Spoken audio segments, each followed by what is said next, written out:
How's it going, guys? Sean here.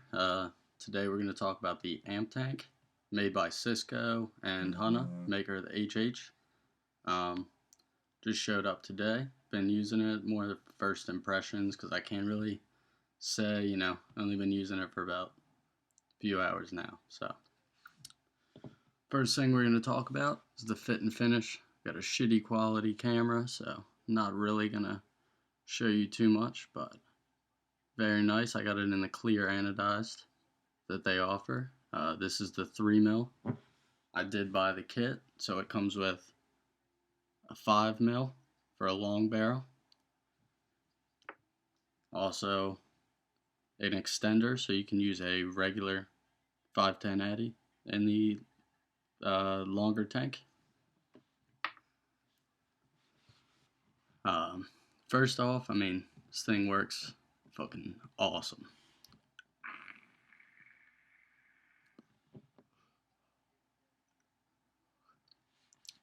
It's perfect. As far as haven't really been able to use atomizers in a tank besides, UFS. If you could get one, put together all 73 parts or whatever that thing's made out of. This thing, top cap, glass, bottom cap. You got your air hole right there. I've been using it in manual feed mode lately. You just need more juice. Just cover the air hole. Take a quick little boom. You see a couple little bubbles come up. Have juice. You can use it in the manual or auto feed mode. You just grab it by here, and you're literally just twisting the tank. And with that, you probably won't be able to see it, but you'll have little bubbles start coming up. You expose the holes on the addy, and it pulls the juice in automatically. You still are going to need to plug the hole to, occasionally. I find that with the juice I use, which is normally 70% VG, normally takes, after about 15 minutes, I might have to give it a couple little pulls just to get a little extra juice in there. But still, still incredible being able to use an addy in these things. I know cartomizer tanks were probably the worst thing I've ever tried. Couldn't get over how bad they were. I hate cartomizers. Cannot use them. Taste is terrible. Don't get the flavor of your juice as much. So, that was kind of a killer for me. I wanted to show you guys how to fill them up.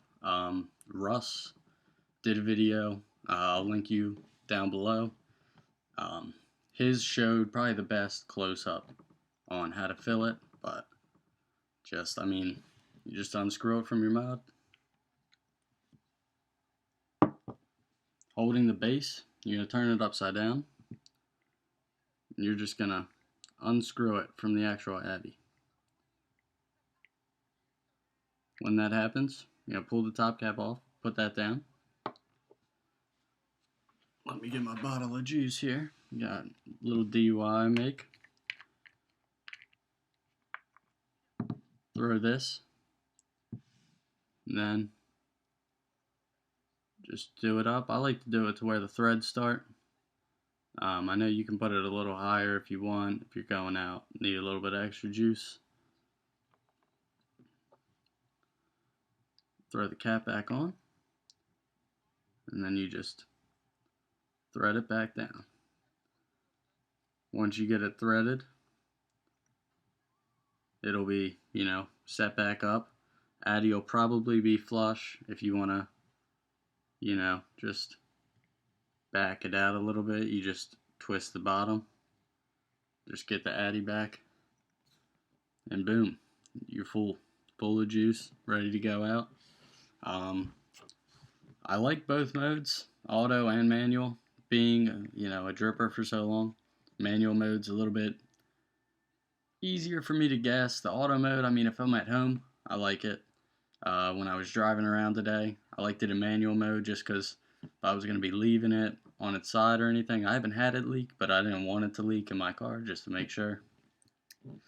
But, as soon as you can kind of tell when you need to add a little juice. So,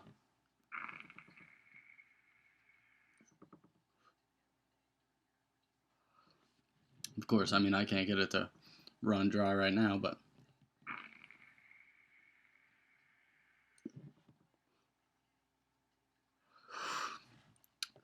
I mean, if it ever does, you just boom, cover the hole, take a quick thing in there. I know Hanna was talking about just a quick little blow in before you pull it in, just to help get a little extra air in there to displace it. I haven't needed to do that. I've tried it. It works as well.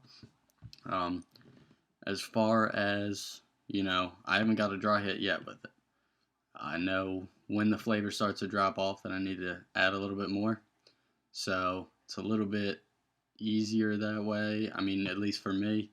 I don't know how, familiar you are. It's probably going to take a little bit getting used to right when you guys get it.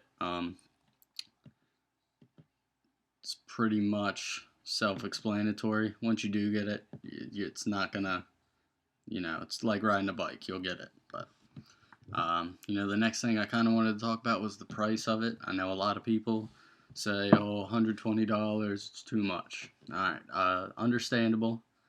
But, with this thing, it's not Pyrex. You're getting fused quartz. That is, you're not breaking that unless you drop it on concrete from like 5 feet up.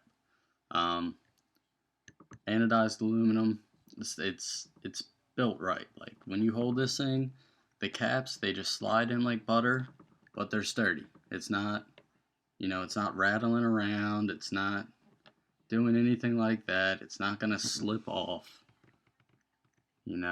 It's on there. So no, nothing really besides you using extra force. If you pulling on it, yeah, the juice is gonna go everywhere. But you'd really have to pull pretty damn hard to get it to do that.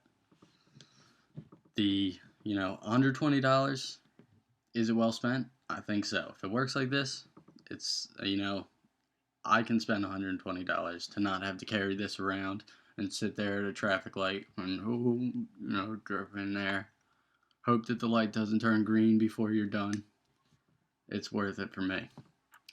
That's back when the HH first came out, everybody said $21 was too much for an atomizer.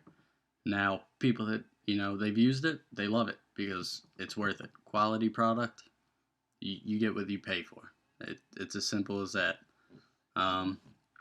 This is just the first impressions, so I'm going to try and keep it, somewhat short here, wrap this up. But is it worth it? I think so. There should be more on Avid Vapor on Monday, I believe it is. They'll be throwing it up. It is not going to be announced because of the frenzy that there was out last time. So, just keep an eye out. Check it when you can. If you get lucky enough to get one, definitely pick one up. The stock should start coming back. They should be readily available soon, I believe. Hanna and Cisco, they're working like crazy to get these things out to the public. And I really think it's definitely worth it. As far as something you can put your atty in, easy, not a lot of parts.